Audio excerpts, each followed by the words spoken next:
అందరికీ నమస్తే.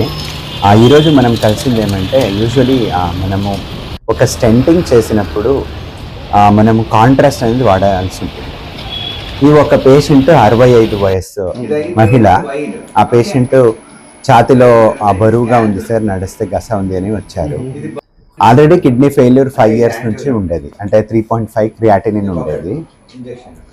సో ఇప్పుడు మనం యాంజియోగ్రామ్ చేసి ఆ స్టెంట్ వేయాలంటే ఆ పేషెంట్కి ఇంక్ అనేది 150 to 200 ml వరకు ఇవ్వాల్సి ఉంటుంది కాంట్రాస్ట్. సో ఇప్పుడు మనము స్టెంట్ వేయాలి, అది బ్లాకేజ్ 99% ఉంది.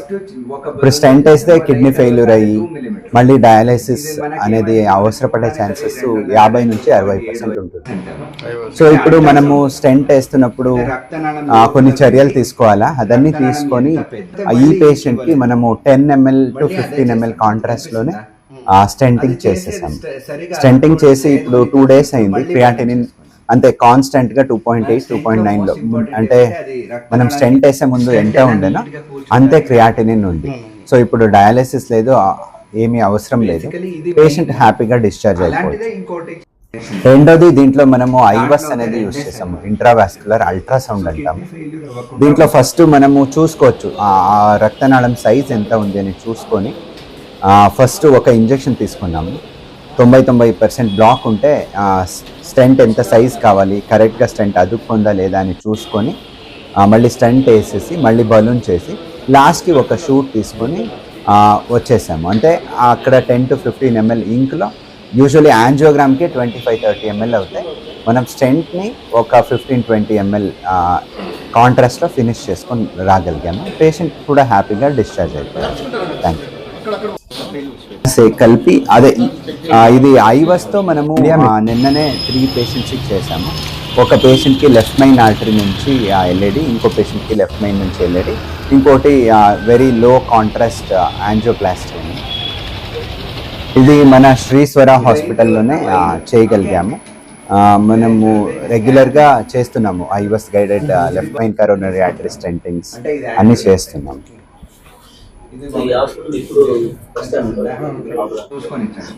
ఇక్కడ ఇదే ఫస్ట్ టైం మనము ఇలాంటిది చేసినది. దీనికి ముందు మనం నార్మలీ స్టెంట్ వేసేవాళ్ళు, ఈ టైము పేషెంట్ అన్ని కండిషన్ చూసుకొని జాగ్రత్తగా విత్ ఐవస్ చేసుకున్నాం. ఫస్ట్ టైమే చేసినది. హోటల్లో ఉన్నాయి, ఇక్కడే అందుబాటులో ఉన్నాయి. ఇప్పుడును అట్ ప్రెసెంట్ ఇక్కడ 2 పేషెంట్ ఉన్నారు. ఇద్దరును లెఫ్ట్ మైన్ ఆర్టరీ బ్లాకేజ్ ఉండేది, ఇద్దరు సర్వైవ్ అయ్యగలిగారు. ఒక పేషెంట్ అంటూ మెయిన్ రక్తనాళం బ్లాకేజ్ 90%, ఇంకోటి 100%, ఇంకోటి 90, ఇంకొకటి 90 ఉంటే గుండె బడిత కూడా 35-36 ఉంటే వెంటిలేటర్ పైన పెట్టుకొని స్టెంట్ వేసాము. ఇప్పుడు వెంటిలేటర్ తీసేసాము. కొంచెం ఇన్ఫెక్షన్ ఉంటే హీస్ డూయింగ్ వెల్.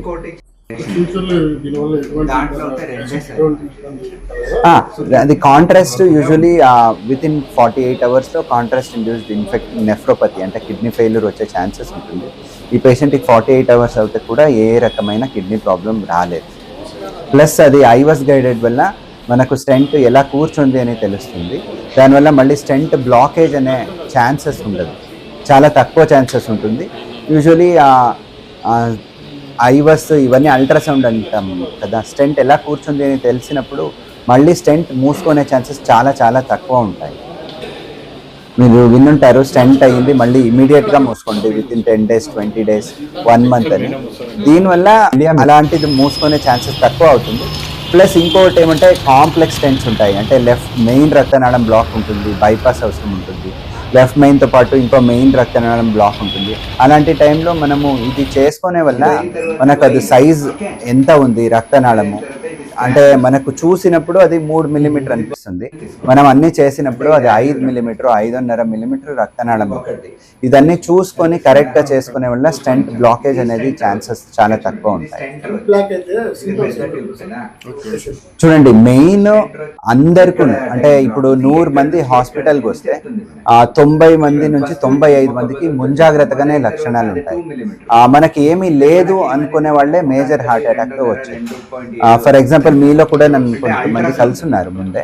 వాళ్ళకు వచ్చినప్పుడని నేను ఒక్కటే చెప్తా, ఎప్పుడైనా ఛాతీలో బరువు, ఛాతీలో మంట, థ్రోట్ పెయిన్, జా పెయిన్, ఇదన్నీ బరువుగా, ఇది మంటగా, ఇది హెవీగా అనిపిస్తే అది హార్ట్ అనే అనుకోవాలి.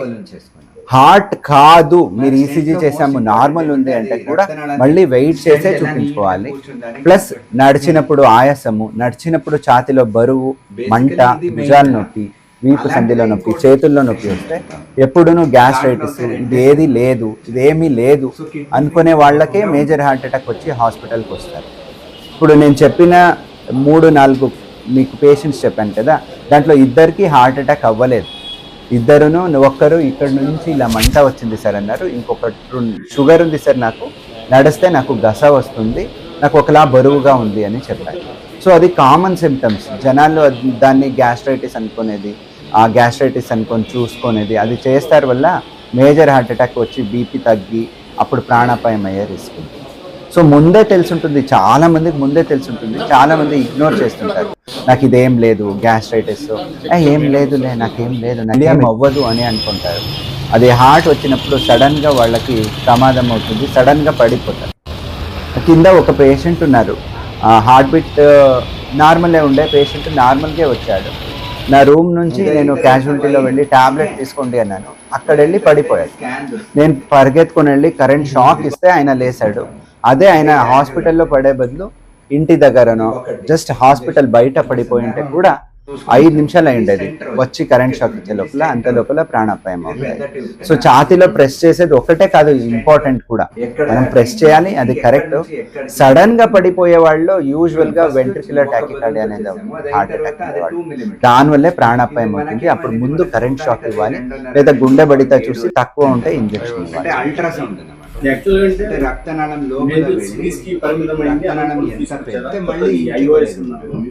ఇది తీసుకొచ్చాము.